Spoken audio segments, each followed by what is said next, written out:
नमस्कार प्रेक्षकांनो, या मालिकेच्या आजच्या जबरदस्त भागामध्ये आपलं स्वागत आहे. आणि त्यामध्ये आता इकडे सुभाष हा सगळ्यांना बोलावतो. शर्वरी, आसावरी, अनु, मयू सगळेजण तिथे येता जाता सुभाष म्हणतो की काल ना पेपरमध्ये एक बातमी वाचली. एक 9 वर्षाच्या मुलीने 4थ्या मजल्यावरून उडी मारून आत्महत्या केली. आणि ते ऐकताच खूप वाईट वाटतं ना. त्या मुलीला काहीतरी प्रॉब्लेम होता आणि तिने तो प्रॉब्लेम शिक्षकांना सांगण्याचा प्रयत्न केला, पण कोणीच सिरियसली तिचा ऐकून घेण्याचा प्रयत्न केला नाही. तेव्हा तिने 4थ्या मजल्यावरून उडी मारून जीव दिल्याचे आता सुभाष बोलतो. सुभाष म्हणतो की आयुष्य एवढं छोटं असतं का? आणि इकडे सुभाष म्हणतो की आई वडिलांनी मुलांशी संवाद साधणं खूप गरजेचं आहे. माहिती आहे, आईवडिलांना खूप काम असतं, पैसे कमावे लागतात आणि कुटुंबाची जबाबदारी घ्यावी लागते, त्यामध्ये त्यांना वेळ मिळत नाही. पण त्याचा मुलांवरती परिणाम होतो आणि मग त्यांच्याकडे दुर्लक्ष होतं असे आता सुभाष सांगतो. आणि सुभाष म्हणतो की हे बघा, मी तुम्हा चौघींना सांगतो, तुम्ही माझ्याशी नाही बोलल्या ना तरी काही हरकत नाही. मला वेळ असतो नसतो, पण तुम्ही चौघी एकमेकींशी बोला आणि तुमचं मन हलकं करा. आणि तुम्ही जरी माझ्यासोबत बोलल्या नाही तर हा बाप तुमच्या बाजूने उभा राहणार आहे ठामपणे, एवढं तुम्ही लक्षात ठेवा, असे आता सुभाष सगळ्यांना सांगतो. आणि लगेच आता सगळ्या जणी पुन्हा सुभाषला मिठी मारतात. तर तेवढ्यात पमा आवाज देते, माझ्या मते तिला कोणी येईल का? सुभाष म्हणतो जा जा, तिला मदत करा. आणि इकडे आता आकाश, साक्षी, भालू-आजी आणि गौतम हे चौघे बसलेले असतात. तर साक्षी म्हणते की आजचा इव्हेंट ना एकदम सुंदर होता. आणि भालू-आजी म्हणते की तुमचं टेन्शन गेलं ना. आकाश म्हणतो की आमच्या प्रॉडक्टची नवी इमेज झाली मार्केटमध्ये. आणि तेवढ्यात जय तिथे येतो आणि आकाशला कॉन्ग्रॅट्स करतो.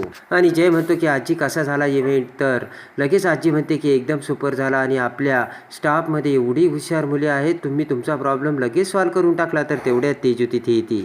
आणि भालू-आजी म्हणते की मी ना आता तेजूला आत्ताच ते सांगितलं होतं. तर तेजू म्हणते कधी? तर आजी म्हणते की अगं आत्ताच नाही सांगितलं का? जय म्हणतो की माझ्या ना या एवढ्या वर्षाच्या एक्सपिरियन्समधून हे आत्ता असं होतंय बरं का. जय म्हणतो लास्ट मोमेंटला एवढा चांगला इव्हेंट मी कधीच बघितला नव्हता. आणि जय म्हणतो की ही आयडिया ना एकदम ब्रिलियंट होती आकाश, एकदम सुपर. लास्ट मोमेंटला सगळं काही फिरलं. आणि तेवढं ते ऐकून आता आकाश म्हणतो की दादा 1 मिनिट थांब. तर साक्षी म्हणते दादाला माहीत नाही आहे का? आणि आकाश म्हणतो की मी कदाचित सांगायला विसरलो, पण कदाचित मी काल मेन्शन केलं होतं रे दादा तुला. जय म्हणतो तुम्ही कशाबद्दल बोलताय? आणि साक्षी म्हणते की त्या दिवशी आम्ही असंच बसलो होतो. तर तेवढ्यात आकाशला ना शेरूचा फोन आला. तर उठून उभा राहत आकाश म्हणतो की दादा ही आयडिया माझी नव्हती, तर शर्वरी परबची होती. आणि आकाश म्हणतो की she is a next level guys, त्यामुळे काल तिला खूप वाईट वाटलं होतं. आणि आकाश म्हणतो की तू तिला डायरेक्ट ओरडलास आणि तुला काम दिलं आणि म्हणून तुझी चूक झाली असं तू तिला म्हणालास. आकाश म्हणतो ती तुझ्यावर चिडली नव्हती, पण थोडीशी हर्ट होती. आणि आकाश म्हणतो की मग तिने ही आयडिया मला दिली आणि मग मी ती सगळ्यांशी शेअर केली. आणि आकाश म्हणतो की ही सगळी तयारी, हे सगळं प्रेझेंटेशन आणि हे सगळं मॅनेजमेंट शर्वरीने रात्रभर जागून केलंय दादा, आणि म्हणून हे सगळं व्यवस्थित पार पाडल्याचे आकाश बोलतो. आणि इकडे आता तेजू म्हणते की खानोलकरांचं नाव एवढं खालचं नाही आहे की एखादा इव्हेंट जर कॅन्सल झाला की लगेच तो खाली उतरेल म्हणून. आणि आता इकडे तेजू म्हणते की माझा BP थोडा हाय झाला होता, पण ना नंतर मी नॉर्मल झाले. आणि आकाश म्हणतो की मला त्या शेरूचं खूप कौतुक वाटतं आणि आपण ना तिचा हा एक्सपिरियन्स खूप एक्झिक्यूट आहे, आपण तो एक्झिक्यूटच करायला हवा आणि तिने ते करून दाखवल्याचे आकाश बोलतो. उठून उभा राहत गौतम म्हणतो वाव सुपर, शेरू खरंच ग्रेट आहे. आजी म्हणते खरंच शेरू खूप स्मार्ट मुलगी आहे. तेजू म्हणते असं असेल तर आत्ताच आपण तिचं टाळ्या वाजून कौतुक करूया. आणि इकडे आता जयला ते सगळं आठवतं आणि तरीसुद्धा आईने अगोदरच फोन करून मला सांगितलं होतं एखाद्या एक्सपिरियन्स माणसाला या प्रोजेक्टच्या पाठीमागे लाव म्हणून. आणि आता आपण शर्वरीला कसं बोललो आणि मी एखाद्या एक्सपिरियन्स माणसाला या पाठीमागे लावायला पाहिजे होतं, माझी चूक झाली, हे सगळं आता जयला आठवतं. आणि इकडे आता परबच्या घरी सगळ्याजणी जेवायला बसलेल्या असतात. आणि पमा म्हणते की काय सांगू, शेरूने खरंच कमाल केली, सगळेजण त्या इव्हेंटमध्ये टाळ्या वाजवत होते. शर्वरी म्हणते की काल माझ्यामुळे थोडी गडबड झाली होती, पण आज मी सगळं सांभाळून घेतलं. आणि एवढं सगळं मी करूनच सुद्धा त्या जय खानोलकरच्या तोंडातून साधा एक शब्द थँक्यू सुद्धा आला नसल्याची शर्वरी बोलते. शर्वरी म्हणते मी एवढी धावपळ केली आणि जे झालं ना ते कंपनीच्या भाल्यासाठीच झालंय पप्पा. आणि शर्वरी म्हणते की मग त्या शायनरला एखादं थँक्यू बोलायला काय झालं होतं? तर सुभाष म्हणतो की असं झालं होय. आणि शर्वरी म्हणते की आपल्या एखाद्या कामाचं कौतुक केलं तर किती छान वाटते. तर सुभाष म्हणतो मला एक सांग ना, तू काम कशासाठी करतेस शेरू? सुभाष म्हणतो कोणीतरी थँक्यू म्हणावं म्हणून तू काम करतेस का? तर शर्वरी म्हणते नाही.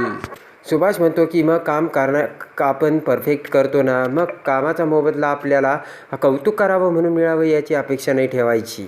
इकडे आता खानोलकरच्या घरीसुद्धा सगळे जेवायला बसलेले असतात. तर आता आकाश म्हणतो की ह्या सगळ्या इव्हेंटबद्दल आपण परब फॅमिलीला एक सेपरेट पार्टी देऊयात ना, आणि शेरूलासुद्धा स्पेशल. आणि इकडे मात्र आता जयला आकाशचे सगळे बोलणे आठवत असते.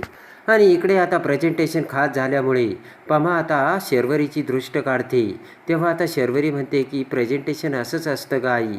तर आता पमा म्हणते तुझ्यासारखी मुलगी जर सगळ्यांना मिळाली तर खरंच खूप बरं होईल. आणि इकडे आता पमा म्हणते की शेरू, आज मला पहिल्यांदा तुझा या कार्यक्रमामध्ये तू जे बोलली ना त्याचा खूप अभिमान वाटला. शेरू, तू हे सगळं कसं करतेस ग? आणि न घाबरता तू माझा हात धरून मला स्टेजवर नेलंस, हे सगळं कसं? आणि पमा म्हणते की एवढी मोठी कधी झाली शर्वरी? तू कालपर्यंत माझा हात धरून तू रस्ता क्रॉस करत होती आणि आज माझा हात धरून तू मला स्टेजवर घेऊन गेलीस शेरू.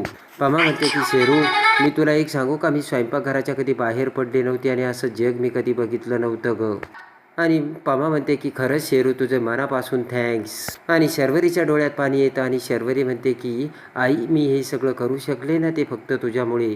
आणि आता पमा ही हसत खुश होऊन आता आतमध्ये जाते आणि बाहेर आता शर्वरी तशी झोपाळ्यावर बसलेली असते. तर तेवढ्यात जय तिथे येतो आणि लगेच जयला बघताच आता उठून उभा राहत शर्वरी म्हणते की शायनर, तू इकडे काय करतोस अशा वेळी? आणि जय फक्त आता शर्वरीकडे बघतच राहतो. आणि शर्वरी म्हणते माझ्यामुळे काही प्रॉब्लेम झाला आहे का? तर जय म्हणतो काहीच प्रॉब्लेम झाला नाही. शर्वरी म्हणते मग काय? तर जय म्हणतो की ते प्रेझेंटेशन, ते लॉन्च. शर्वरी म्हणते की मग ते काय? आणि इकडे आता जय म्हणतो की मी डिनर सोडून इकडे कसं काय आलो? शर्वरी म्हणते काय? आणि लगेच आता जय म्हणतो की वेळात वेळ काढून का की लॉन्चिंगसाठी आल्या, त्यासाठी त्यांना थँक्यू म्हणायचं होतं म्हणून मी आलो. आणि शर्वरी म्हणते आहे ना मम्मी, आत्ताच आतमध्ये गेली म्हणजे अजून ती झोपली नसेल, ये ना आतमध्ये. तर जय म्हणतो नको नको. आणि जय म्हणतो की तू सांगशील ना मी आलो होतो थँक्यू म्हणायला म्हणून. आणि जय म्हणतो की मी बोलतो त्यांच्याशी नंतर, एवढ्या रात्री मी आलो होतो हे त्यांना सांगू नको. आणि घाबरतच जय म्हणतो ओके बाय. जयच्या हातात आता पाठीमागे वडापाव असतो. आणि लगेच आता जय म्हणतो मी येतो. आणि जय लगेच आता पाठमरा होऊन जाऊ लागतो आणि पुन्हा थपकत म्हणतो की तू काही म्हणालीस का? शर्वरी आता पुढे येते आणि म्हणते की तुला काही म्हणायचं आहे का? आणि लगेच आता जय म्हणतो की लास्ट मोमेंटला आपल्या कॅम्पेनसाठी प्रॉडक्टच्या लॉन्चिंगसाठी जी काही आयडिया केली त्यामुळे आपलं कॉम्पेन फक्त लॉन्चच झालं नाही, आपलं प्रॉडक्ट तर ते सगळ्यांना आवडलं. आणि जय म्हणतो की तुझ्या आयडियामुळे कंपनीचं खरंच खूप मोठं नुकसान टळलं. आणि लगेच आता जय म्हणतो की त्यासाठी तुझा स्पेशल. आणि लगेच आता जय त्याच्या हातातील वडापाव आता शर्वरीला देतो. आणि तो वडापाव बघताच आता शर्वरी म्हणते की माझा आवडता फेवरेट वडापाव. आणि लगेच शर्वरी म्हणते की थँक्यू. तर जय म्हणतो की गुड नाईट आणि जय निघून जातो. तर लगेच वडापाव खात शर्वरी विचार करत म्हणते की शायनर कसला टकाटक आहे. आणि शर्वरीसुद्धा आता जयवर इम्प्रेस झालेली असते आणि जयसुद्धा शर्वरीवर इम्प्रेस होऊन शर्वरीच्या प्रेमात पडलेला असतो. तर कशी वाटली शर्वरी ते कमेंट्समध्ये नक्की कळवा. आणि या मालिकेच्या डेली अपडेटसाठी आपल्या चॅनलला लाईक करा, सबस्क्राईब करा.